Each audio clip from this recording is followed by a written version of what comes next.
Here are 5 good reasons to pursue a master's in geotechnics and geohazards. Become a climate hero.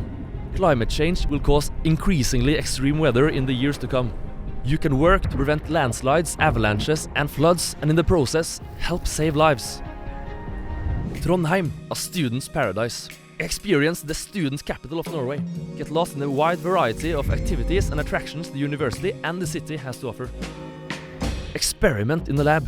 The students have access to many exciting laboratories. You can utilize advanced equipment to analyze, study and experiment various materials. You can also determine how much pressure Earth can actually withstand.